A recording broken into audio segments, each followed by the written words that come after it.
Hi, I'm Courtney Brown with Hunter Rowe.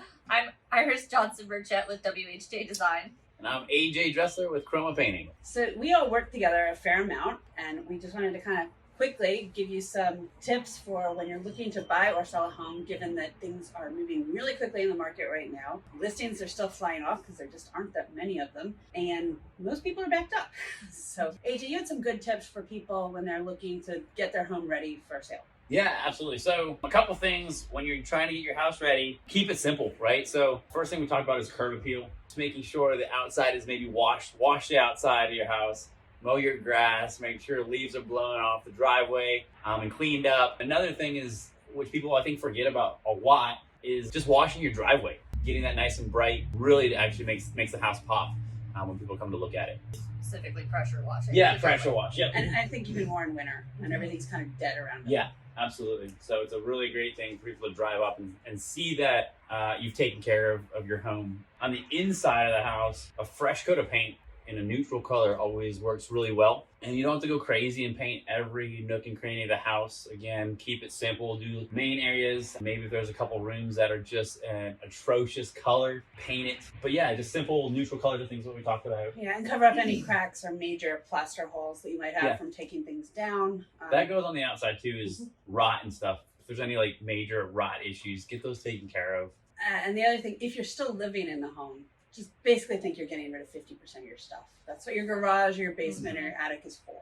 Yep. People understand you need to store things, but Absolutely. you don't want it to look lived in. Yeah. People need to imagine themselves in the home. Yeah, exactly. So the other part where we really work together, especially Iris and I, is when we're getting people ready to buy a house. Yes, correct. So one thing I've noticed, and I think you would both agree with this, is that people are incredibly backed up. 100%. So what would you recommend to someone who's looking to buy a house and knows that they're probably, say, going to want to remodel kitchen and bathroom or paint? So the first thing I would do is, even if you're looking at the house, before you put down an offer, if that house has been on the market just a little bit, bring in your designer or your architect or contractor, get them in there so they can go ahead and tell you if you're able to actually get done what you would like to get done within the budget that you have. Right. I would say that's really only possible in this market, unfortunately, for a house that has been sitting Yes. for a while. Anything that has been on for under a week, you don't have that time. Yeah. If you've already put in your offer, definitely go ahead and get your designer in there so that they can go ahead, get their contractor lined up, looked at it, get you your budget, and we can get you on the schedule with that contractor for as soon as you would like to get them. Because right now, contractors themselves are really backlogged. Painters, plumbers, you're at least for like electricians like 3 weeks out. It's insane right now. I think too, and we talked about this a little bit, is even if you haven't bought a house but are thinking about that and have an idea of that time frame, is start lining up your contractors, start lining up your trades, start lining up your designers, because again, there is such a backup right now. But if you can let them know, hey, in 3 weeks and 4 weeks and 5 weeks, this is what we're trying to do, it gives them the opportunity to put you on a schedule and get in there when you want that. So, and that's one thing we've done pretty well. I've got a house under contract with a couple, and they've told AJ when they expect to close and when they're going to move out and in, and that will help them prep the one house and also the house to move into, because you can put them on the schedule immediately. And if you're looking at appliances, buy them yesterday. Yeah, I, as you may or may not know, I'm about to remodel my kitchen. I bought my appliances in October. They're not here yet. So they're paid for, they're not here. Yep. But, that's something you just need to be aware of, especially in new construction, because that does not normally come with refrigerator or washer dryer. At the same time, you need to talk to your lender about that, because you can't be putting too much credit hits on your credit card right before you purchase. So it's a very delicate balance there, but you need to be thinking all that through from the beginning. So since you guys both work with color and things like that a lot, are there any hot colors that you see coming in or out? Color-wise, I mean, the one thing when you're selling your home, I know a lot of people are saying use agreeable gray. Yeah, I think you'll get a universal head nod from Yeah, them. we hate it. There's a way to make your house neutral without using agreeable gray.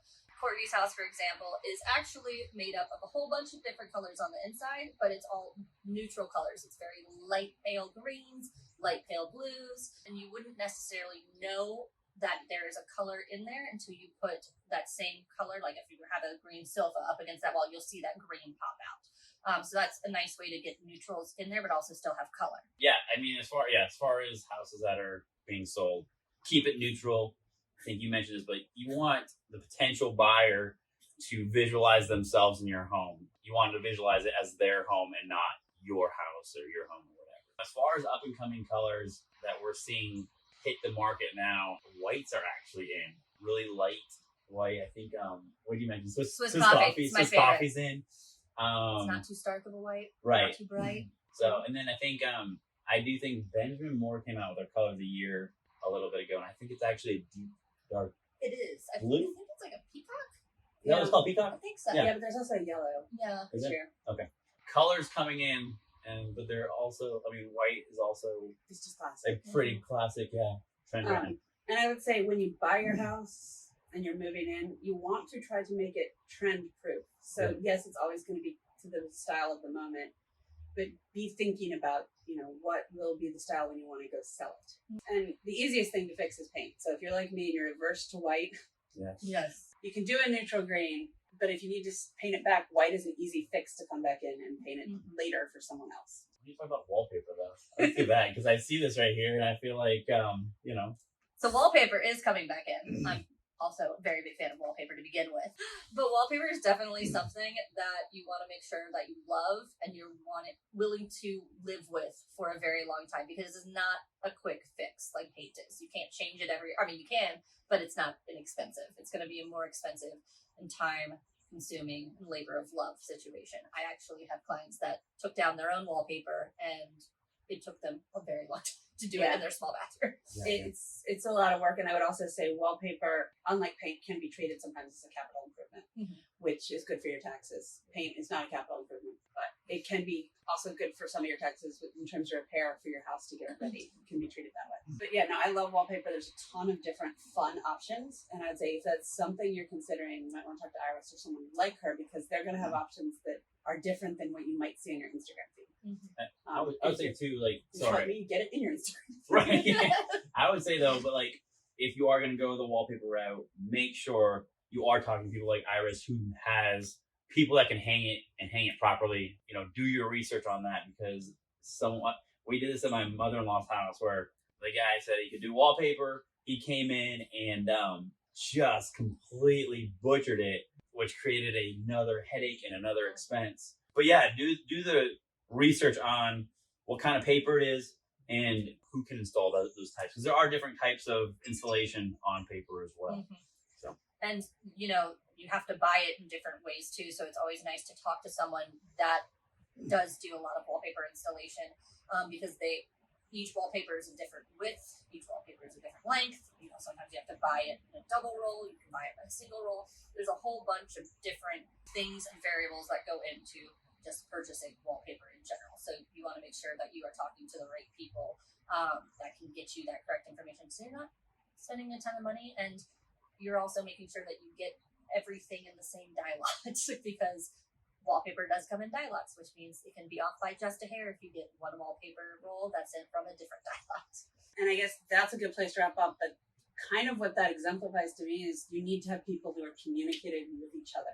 So one thing I think that we've done particularly well is, I'm able to call in Iris or AJ when I need to, and they can talk to each other if they're working on the same project and work as a team. It's important that your team is communicating well with you and with each other, because otherwise it's going to be a very long and bumpy road for getting all this done.